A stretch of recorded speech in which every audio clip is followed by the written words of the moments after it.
الحمد لله رب العالمين وبه نستعين أصلي وأسلم على رسول رب العالمين رحمة للعالمين سيد المرسلين حبيبنا وسيدنا محمد صلى الله عليه وسلم وعلى آله وأصحابه ومن تبعهم بإحسان إلى يوم الدين. أما بعد، يا أيها الذين آمنوا اتقوا الله حق تقاته ولا تموتن إلا وأنتم مسلمون. أعوذ بالله السميع العليم من الشيطان الرجيم. بسم الله الرحمن الرحيم. أفلا يتدبرون القرآن أم على قلوب أقفالها. ബഹുമാന്യരായ സത്യവിശ്വാസികളെ, സഹോദരങ്ങളെ, സഹോദരിമാരെ, അല്ലാഹുവിന്റെ അതിമഹത്തായ അനുഗ്രഹം കൊണ്ട് മണ്ണും വെണ്ണും പുളകം കൊള്ളുന്ന പരിശുദ്ധ റമദാൻ മാസത്തിൽ ലോകത്ത് എമ്പാടും നന്മകൾ പ്രകടമായി കൊണ്ടിരിക്കുന്ന ഈ സുന്ദരമായ സുദിനങ്ങളിൽ തിന്മകൾ മനുഷ്യ ജീവിതത്തിൽ നിന്ന് മെല്ലെ മെല്ലെ അകന്നകന്നു പോകുന്ന സന്തോഷകരമായ ഈ ദിവസങ്ങളിൽ നമുക്ക് വേണ്ടി അല്ലാഹു സജ്ജീകരിച്ചു വച്ചിട്ടുള്ള സ്വർഗീയ ആരാമങ്ങൾ കൂടുതൽ ചന്തത്തിലും ചമയത്തിലും അല്ലാഹു അലങ്കരിച്ചു കൊണ്ടിരിക്കുന്ന ഈ മുബാറക്കായ മാസത്തിൽ ജീവിതത്തിൽ നമ്മൾ എടുത്തിട്ടുള്ള തീരുമാനങ്ങളിലും നമ്മൾ സമീപിച്ചിട്ടുള്ള സമീപനങ്ങളിലും എന്തെങ്കിലും മാറ്റങ്ങൾ വരുത്തേണ്ടതുണ്ടെങ്കിൽ മാറ്റങ്ങൾ വരുത്തി തിരുത്തി നന്നായി ഒരു പുതിയ മനുഷ്യനായി പിറവിയെടുക്കാൻ അല്ലാഹു നമുക്ക് തന്നിട്ടുള്ള ബറക്കത്തിന്റെ മാസമായ പരിശുദ്ധ റമദാനിൽ സന്തോഷത്തോടെ ആരോഗ്യത്തോടെ ശറഅാക്കപ്പെട്ട ആരാധനകളൊക്കെ നബി സല്ലല്ലാഹു അലൈഹി വസല്ലം തങ്ങൾ കാണിച്ചു തന്ന രൂപത്തിലും മട്ടിലും നമ്മൾ നിർവഹിച്ചു കൊണ്ടിരിക്കുന്നു. അല്ലാഹു നമ്മളിൽ നിന്ന് സ്വീകരിക്കുമാറാവട്ടെ. ഒരു വിശ്വാസിയെ സംബന്ധിച്ചിടത്തോളം ജീവിതത്തിൽ റമദാൻ എന്ന് പറയുന്ന നന്മകൾക്ക് ഇരട്ടി പ്രതിഫലം അല്ലാഹു വാഗ്ദാനം ചെയ്തിട്ടുള്ള ഈ മാസത്തിലെ പ്രത്യേകമായ ആരാധനയായ നോമ്പ് എന്ന ഇബാദത്തിന് അല്ലാഹു എത്രയാണ് അതിന്റെ കൂലി എന്ന് കണക്ക് നിശ്ചയിച്ചിട്ടില്ലാത്ത ഈ ഒരു ബറക്കത്തിന്റെ മാസത്തിൽ ആഫിയത്തോടെ അല്ലാഹു നമുക്ക് ഒരു ദീർഘായുസ്, ഒരു റമദാനിനെ കൂടി സ്വീകരിക്കാൻ ഇട്ടു തന്നു എന്നത് ചില്ലറ സംഗതിയല്ല. അത് നിഅമത്തുൻ അളീമ, അത് അല്ലാഹു നമ്മുടെ കയ്യിൽ വെച്ച് തന്ന വമ്പിച്ച അനുഗ്രഹമാണ്. എത്രയോ ആളുകൾ ഈ അവസരത്തിന് വേണ്ടി കാത്തിരിക്കുന്നവരായിരുന്നു. അവർക്ക് അല്ലാഹു ആയുസ്സിട്ട് കൊടുത്തില്ല. നമ്മളിൽ നിന്നവർ മൺമറഞ്ഞുപോയി. എത്രയോ ആളുകൾ നമ്മളെപ്പോലെ ഇതുപോലെ ആരാധനകളിൽ സജീവമാകണം എന്ന് കൊതിച്ചവരായിരുന്നു. പക്ഷേ ഇന്നവർ ആശുപത്രികളിലെ ICU കെയർ യൂണിറ്റുകളിലാണ്. ശരീരത്തിലെ മാരകമായ അസുഖത്തിന്റെ ലക്ഷണങ്ങൾ ശരീരം പ്രകടിപ്പിച്ചത് കാരണം നോമ്പ് പിടിക്കാൻ പാടില്ല എന്ന് ഡോക്ടർമാർ വിധിയെഴുതി നമ്മളെപ്പോലെയൊന്നും ഈ സന്തോഷങ്ങളിലൊന്നും പങ്കെടുക്കാൻ കഴിയാതെ മരുന്നു മണക്കുന്ന റൂമുകളിൽ മരുന്നു മണക്കുന്ന ബെഡ്ഷീറ്റുകൾ പുതച്ച് അവരിങ്ങനെ കഴിഞ്ഞുകൂടിക്കൊണ്ടിരിക്കുന്നുണ്ട്. ഇതിൽ നിന്നാണ് അല്ലാഹു നമുക്ക് ഇങ്ങനെ ഒരു അവസരം വിട്ടു തന്നത്. ഇത് ചില്ലറ അനുഗ്രഹമല്ല, ഇത് നിഅമത്തുൻ അളീമ, ഇത് വമ്പിച്ച അനുഗ്രഹമാണ്. വിശുദ്ധ ഖുർആനിൽ അല്ലാഹു പേര് പറഞ്ഞത് 12 മാസങ്ങളിൽ റമദാനിന്റെ മാത്രമാണ്. ബാക്കി 11 മാസത്തിന്റെ പേരും അല്ലാഹു ഖുർആനിൽ എവിടെയും പറഞ്ഞത് കാണുന്നില്ല. ബാക്കി മാസങ്ങളിൽ നിർവഹിക്കേണ്ട ആരാധനകളെ കുറിച്ചുള്ള ചർച്ചകളുണ്ട് ഖുർആനിൽ. ഹജ്ജിനെ കുറിച്ചുള്ള ചർച്ചയുണ്ട്. പക്ഷേ ഹജ്ജിന്റെ മാസങ്ങളുടെ പേര് ഖുർആൻ പറഞ്ഞിട്ടില്ല. അൽ ഹജ്ജു അശ്ഹുറുൻ മഅലൂമാത്ത്, ഹജ്ജ് അറിയപ്പെട്ട മാസങ്ങളിലാണ് എന്ന ആയത്തുണ്ട്. മാസങ്ങളുടെ പേര് അല്ലാഹു പറഞ്ഞിട്ടില്ല. എന്നാൽ ഒരു മാസത്തിന്റെ പേര് പറയുകയും ആ മാസത്തിൽ നിർവഹിക്കേണ്ട ആരാധനയുടെ പേര് പറയുകയും ചെയ്തത് അത് റമദാനിന്റെയും നോമ്പിന്റെയും മാത്രം പ്രത്യേകതയാണ്. സൂറത്ത് ബഖറയിൽ അല്ലാഹു അത് പറഞ്ഞിട്ടുണ്ട്. ശഹ്റു റമദാൻ അല്ലദീ ഉൻസില ഫീഹിൽ ഖുർആൻ ഹുദൻ ലിന്നാസ് വബയ്യിനാതിൻ മിനൽ ഹുദാ വൽ ഫുർഖാൻ ഫമൻ ശഹിദ മിൻകുമുശ് ശഹ്റ ഫൽയസും. റമദാനിന്റെ പേര് പറഞ്ഞു, റമദാനിൽ എടുക്കേണ്ട ആരാധനയുടെ പേരും പറഞ്ഞു. ഇത് റമദാനിന്റെ മാത്രം പ്രത്യേകതയാണ്. അങ്ങനെയൊരു മാസത്തിൽ ആയുസ്സോടെ ആരോഗ്യത്തോടെ നമുക്ക് ഇതിലൊക്കെ പങ്കുചേരാൻ കഴിഞ്ഞതിന് ജീവിതത്തിൽ റബ്ബ് ചെയ്തു തന്ന വിലമതിക്കാനാവാത്ത അനുഗ്രഹമായി കാണാൻ നമുക്ക് കഴിയണം. ഇത് വിശ്വാസി കാത്തിരുന്ന അവസരമാണ്. ഒരു മുഅ്മിൻ ജീവിതത്തിൽ കൊതിക്കുന്ന അവസരമാണ്. കാത്തിരുന്ന് കിട്ടിയ ഈ അവസരത്തിൽ നമ്മൾ എന്ത് ചെയ്യുന്നു എന്ന് ഇപ്പൊ അല്ലാഹ് കാത്തിരുന്ന് കാണുകയാണ്. വിശ്വാസി കാത്തിരുന്ന അവസരത്തിൽ ഇത് കയ്യിൽ ഒരു കുറവുമില്ലാതെ, ഒരു ബുദ്ധിമുട്ടില്ലാതെ, ഒരു പ്രയാസമില്ലാതെ ഇങ്ങനൊരു നിഅമത്ത് റബ്ബ് വെച്ച് തന്നിട്ട് കാത്തിരുന്ന ആ അവസരത്തിൽ നമ്മൾ എന്തെടുക്കുന്നു എന്ന് അല്ലാഹ് കാത്തിരിക്കുകയാണ് ഇപ്പോ. അപ്പൊ നമ്മൾ കാണിച്ചു കൊടുക്കണം. കാത്തിരുന്ന് കിട്ടിയ ഈ അവസരത്തെ ഫലപ്രദമായി ഉപയോഗപ്പെടുത്തി കാണിച്ചു കൊടുക്കാൻ നമുക്ക് കഴിയണം.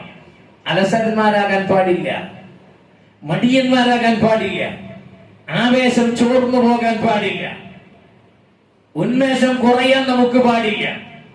നാളുകൾ കൂടുന്തോറും പുണ്യങ്ങൾ ഏറി വരുന്ന പ്രത്യേകതയാണ് ഈ മാസത്തിൻ്റെത്. ഇതിന്റെ ഏറ്റവും വലിയ പ്രത്യേകതകളും പുണ്യങ്ങളൊക്കെ ഉള്ളത് അവസാനത്തിലാണ്. അവസാനമാകുമ്പോഴേക്ക് സാധാരണ ആവേശം ചോർന്നു പോവുകയാണ്. സാധാരണ നമുക്ക് പാടില്ല, വിശ്വാസികൾക്ക് പാടില്ല. വിശ്വാസി ശരിക്ക് റമദാനിനെ അറിയണം. അവസാനത്തിലാണ് പുണ്യങ്ങൾ കുടികൊള്ളുന്നത്. അന്ത്യം ഗംഭീരമാക്കാൻ നമുക്ക് കഴിയണം. അവസാനം വരെ പിടിച്ചു നിൽക്കാൻ കഴിയണം.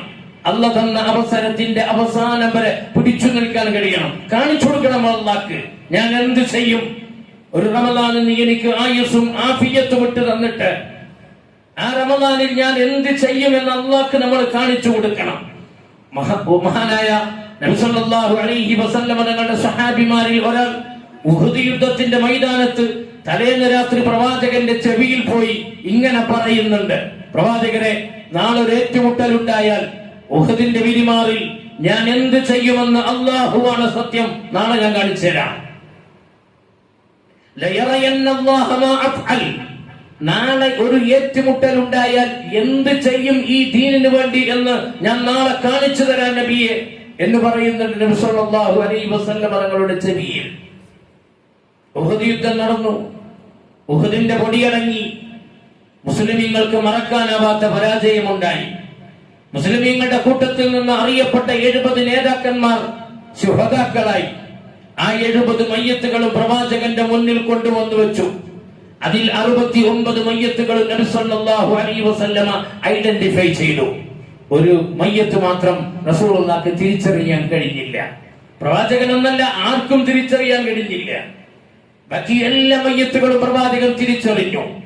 പ്രവാചകന്റെ പ്രിയപ്പെട്ട പിതൃവ്യൻ ഹംസത്ത് ഇബ്നു അബ്ദുൽ മുത്തലിബ് വികൃതമാക്കപ്പെട്ട മയ്യത്ത് റസൂലുള്ളാഹി തിരിച്ചറിഞ്ഞു.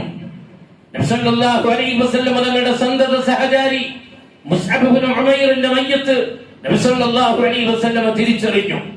കല്യാണം കഴിഞ്ഞ് ഒരു ദിവസം മാത്രം പ്രായമായി ആദ്യ രാത്രി ഭാര്യയോടൊത്ത് സമയം ചെലവഴിച്ച് ഉഹദിന്റെ വിരിമാറിലേക്ക് ജനാബത്ത് കുളിക്ക് പോലും സമയം മാറ്റിവെക്കാതെ യുദ്ധത്തിന് വന്ന് ഷഹീദായ, ആകാശത്ത് നിന്ന് മലക്കുകൾ ഇറങ്ങി വന്ന് ജനാബത്ത് കുളി കുളിപ്പിച്ച ഹംദലത്തുൽ ഖസീലിനെ നബി സല്ലല്ലാഹു അലൈഹി വസല്ലം തിരിച്ചറിഞ്ഞു.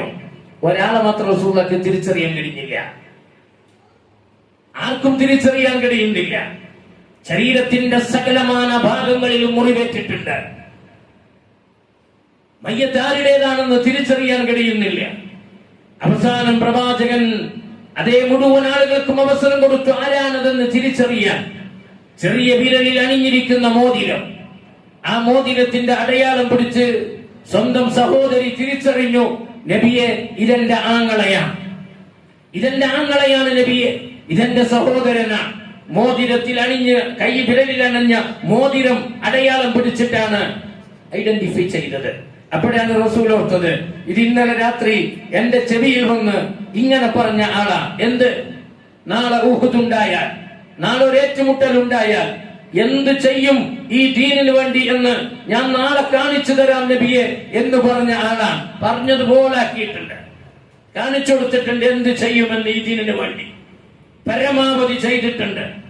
ഇതുപോലെ വിശ്വാസികൾ കാത്തിരുന്നു കിട്ടിയ ഈ അവസരത്തിൽ എന്ത് ചെയ്യുമെന്ന് രാത്രി നമസ്കാരത്തിൽ ആവേശത്തോടെ പങ്കെടുത്ത് അതിന്റെ ഓരോ സുജൂദുകളും റുകൂഅകളും ഭംഗിയായി ചെയ്ത് ആസ്വാദനത്തോടെ ആരാധനകളെ ആഘോഷമാക്കി ആഘോഷത്തിന്റെ തിമിർപ്പിൽ ഈ ഒരു മാസത്തെ നോക്കിക്കാണാൻ നമുക്ക് കഴിയണം. അല്ലാഹു തൗഫീഖ് പ്രദാനം ചെയ്യുമാറാവട്ടെ. നമുക്ക് ഈ മാസത്തിൽ ഒരുപാട് കാര്യങ്ങൾ ശ്രദ്ധിക്കാനുണ്ട്. ഈ മാസത്തിൽ ഏറ്റവും പ്രധാനമായും വിശ്വാസി ശ്രദ്ധിക്കേണ്ടത് എന്തിനാ?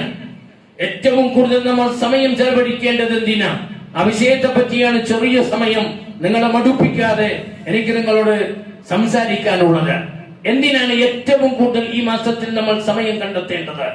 ഈ മാസത്തിന്റെ സകലമായ നന്മകൾക്കും ഈ മാസത്തിൽ പറയപ്പെട്ടിട്ടുള്ള എല്ലാ പുണ്യങ്ങൾക്കും അടിസ്ഥാനപരമായി ഒരു കാരണമുണ്ട്.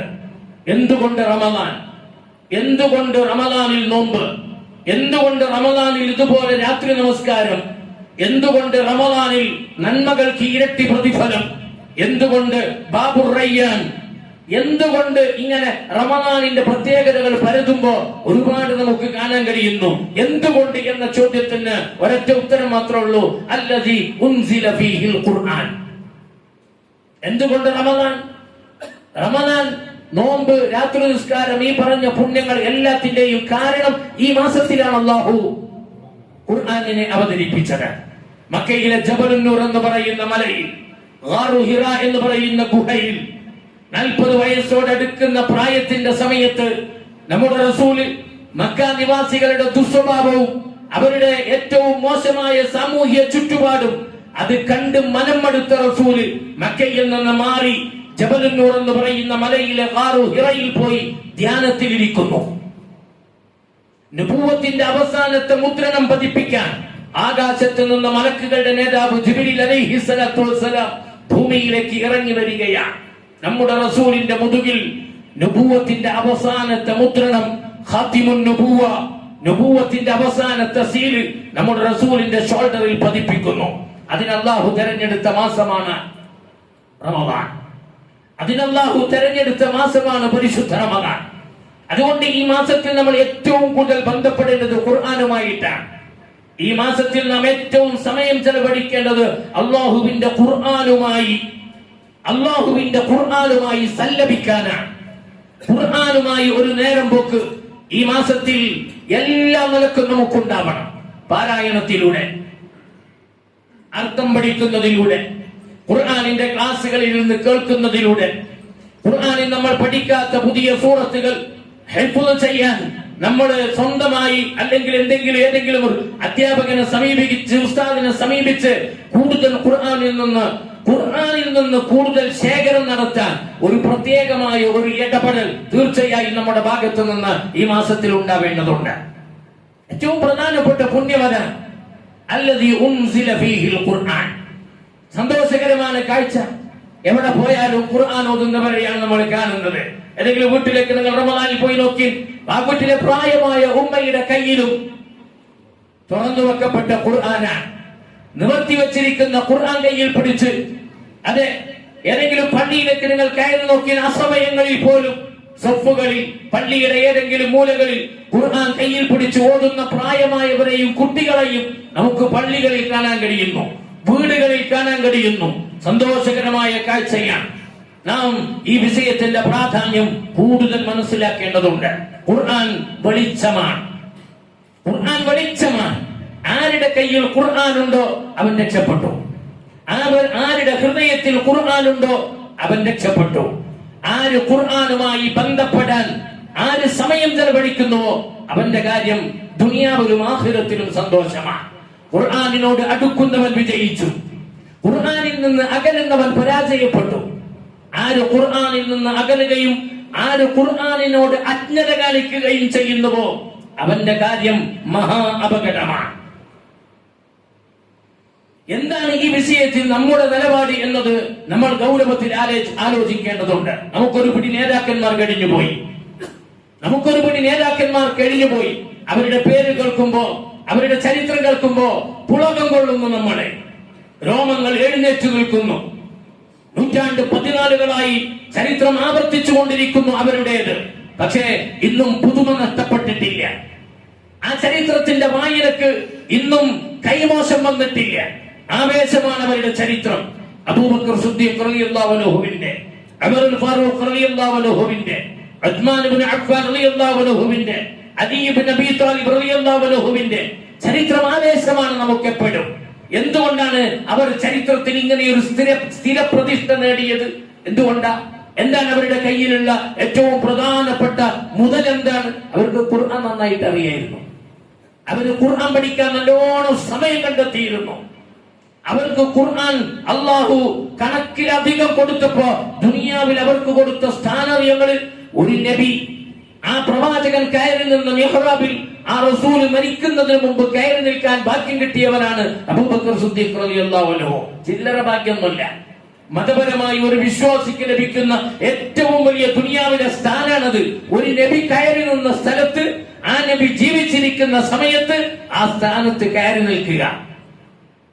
മദീനത്തെ മസ്ജിദുൻ നബവിയുടെ മിഹ്റാബിൽ വിശ്വാസികൾക്ക് ഇമാമത്ത് നിൽക്കാൻ റസൂലിന് പള്ളിയിൽ വരാൻ കഴിയാത്ത സമയത്ത് റസൂൽ ചോദിച്ചത് ആ സ്ഥാനത്ത് നിൽക്കാൻ ആരാണ് നിങ്ങളുടെ കൂട്ടത്തിൽ ഏറ്റവും വലിയ പൈസക്കാരെന്നല്ല ചോദിച്ചേ. നിൽക്കട്ടെ എന്നല്ല പറഞ്ഞേ. ആരാ നിങ്ങളുടെ കൂട്ടത്തിൽ ഏറ്റവും വലിയ തറവാട്ടിൽ പിറന്നോ കയറി നിൽക്കട്ടെ എന്നല്ല പറഞ്ഞത്. ആരെയാ ആ സ്ഥാനത്തേക്ക് തെരഞ്ഞെടുത്തത്? ഏറ്റവും കൂടുതൽ ഖുർആൻ പഠിച്ച പ്രവാചകൻ. ആ ജബലുന്നൂറിൽ നിന്ന് ഹിറയുടെ പടവുകൾ ഇറങ്ങി ആദ്യം വന്ന് ആ വിഷയം പറഞ്ഞപ്പോ റസൂലുള്ളാഹിനെ വാരിപ്പുണർന്ന, പ്രവാചകനെ ആശ്ലേഷിച്ച ആദ്യത്തെ വ്യക്തി ആരാ? അബൂബക്കർ സിദ്ദീഖ് റളിയല്ലാഹു അൻഹു. ആ സിദ്ദീഖിനെയാണ് ആ സ്ഥാനത്തേക്ക് റസൂലുള്ളാഹി വിളിച്ച് കൈപിടിച്ച് അങ്ങോട്ടേക്ക് ആനയിച്ചത്. എന്താ പറയുക? ഖുർആൻ കയ്യിലുണ്ടെങ്കിൽ ദുനിയാവിൽ നമ്മൾ തോക്കൂല. ദുനിയാവില് ഇസ്സത്ത് ഉണ്ടാവും, നമുക്ക് ദുനിയാവിലെ അഭിമാനം ഉണ്ടാവും. നമുക്ക് ഖുർആൻ വേണം കയ്യിൽ. എപ്പോഴേക്കും നമ്മൾ പരാജയപ്പെടൂല. പ്രകടനങ്ങൾ പോരാ, എന്തുണ്ട് ഉള്ളിലെന്ന് ആലോചിക്കണം. ശേഖരിച്ചു വെക്കാൻ പറ്റിയ ഏറ്റവും നല്ല വിഭവം. എത്ര അധികം ശേഖരമുണ്ടോ അത്ര നിങ്ങൾക്ക് സക്സസ്ഫുൾ ലൈഫിൽ, ദുനിയാവിൽ ആഖിറത്തിൽ നിങ്ങൾക്ക് കിട്ടുന്ന ഒരു സാധനം അതാണ് ഖുർആൻ. എവിടെയും തോക്കൂല. ഉമർ റളിയല്ലാഹു അൻഹു എവിടത്തേക്ക് എത്തി? എവിടെയായിരുന്നു ഉമർ? ആ ഉമറിന് ഖുർആൻ കിട്ടിയപ്പോ, ആ ഉമർ ഖുർആനിന്റെ തണലിലും ഖുർആനിന്റെ നിഴലിലും ആ ഉമർ വന്നപ്പോ ഉമറിന് കിട്ടിയ സ്ഥാനം എന്താ? റസൂലുള്ളാഹി അലൈഹി വസല്ലം മിഅ്റാജിന് പോയി വന്നപ്പോ ഉമറിനോട് പറഞ്ഞെന്തറി? ഉമറെ, നിന്റെ സ്വർഗത്തിലെ കൊട്ടാരം ഞാൻ കണ്ടു. ഉമറേന, നിന്റെ സ്വർഗത്തിലെ കുടില് കണ്ടുവല്ല, നിന്റെ സ്വർഗത്തിലെ കൊട്ടാരം ഞാൻ കണ്ടു. അതിന്റെ ചന്തം കണ്ട് അകത്ത് കയറി ഒന്ന് നോക്കിയാലോ എന്ന് വരെ ഞാൻ ആലോചിച്ചു പോയില്ല. എന്ത് ഭംഗി ഉമറെ, നിന്റെ സ്വർഗത്തിലെ കൊട്ടാരത്തിന് കയറി നിൽക്കാൻ, 2 കാൽപാദങ്ങൾ വെക്കാൻ ഒരു സ്ഥാനത്തിന് കൊതിക്കുന്നവരാണ് നമ്മൾ. സ്വർഗത്തിൽ ഒന്ന് നിന്നിട്ടിയാ മതി, 2 കാലൊന്ന് വെക്കാനുള്ള സ്ഥലം കിട്ടിയാ മതി. ഉമറിന് 2 കാല് വെക്കാനുള്ള സ്ഥലമല്ല, ഉമറിന് സ്വർഗത്തിൽ കൊട്ടാരമുണ്ട്. എന്തുകൊണ്ട് ആ സ്ഥാനത്തേക്ക് എത്തി? ഉമറിന്റെ കയ്യിൽ ഖുർആൻ ഉണ്ടായിരുന്നു. ഉമറിന്റെ വിശേഷണം ചരിത്രം പറഞ്ഞത് അങ്ങനെയാ. ഉമറിന് ആർക്കും തടുക്കാൻ കഴിയില്ല, ഉമറിന് ആർക്കും പിടിച്ചു നിർത്താൻ കഴിയില്ല. ഉമറിന്റെ ശക്തി എന്ന് പറഞ്ഞാൽ അങ്ങനത്തെ ശക്തിയാണ്. പക്ഷെ ഉമറിനെ പിടിച്ചു നിർത്താൻ പറ്റുന്ന ഒറ്റ സാധന ദുനിയാവിൽ ഉണ്ടായിരുന്നുള്ളൂ, അത് ഖുർആനിലെ ആയത്താണ്. ഉമറിനോട് ആയത്തോടിയിട്ട് ഒരു കാര്യം പറഞ്ഞ ഉമർ സ്റ്റോപ്പ്. ഉമറിനോട് ആയത്തോടിയിട്ട് ആര് പറഞ്ഞാലും ഉമർ പിന്നെ ഒരടി മുന്നോട്ട് വെക്കൂല. ആയത്തില്ലേ പിന്നെ ഉമറിനെ പിടിച്ചു നിർത്താൻ ഒരാൾക്കും കഴിയില്ല. റസൂലുള്ളാഹി മരണപ്പെട്ടു. പ്രവാചകന്റെ മരണവാർത്ത അംഗീകരിക്കാത്ത ഒരാളായിരുന്നു ഉമർ റളിയല്ലാഹു അൻഹു. നബി മരിച്ചു എന്ന് പറഞ്ഞ അവനെടുക്കുന്ന ഉമർ പറയുന്നേ, അവനെ ഞാൻ തീർക്കും, എന്റെ റസൂൽ മരിച്ചിട്ടില്ല. ഈ രംഗം കാണുകയാണ് അബൂബക്കർ സിദ്ദീഖ് റളിയല്ലാഹു അൻഹു. അബൂബക്കറിനെ അറിയാം, ഉമറിനെ അങ്ങനെ പിടിച്ചു നിർത്തി സമാധാനിപ്പിക്കാൻ വർത്താനം പറഞ്ഞെങ്കിൽ നടക്കൂല. ഉമറിനെ സമാധാനപ്പെടുത്താൻ ഒറ്റ വഴി മാത്രമേ ഉള്ളൂ,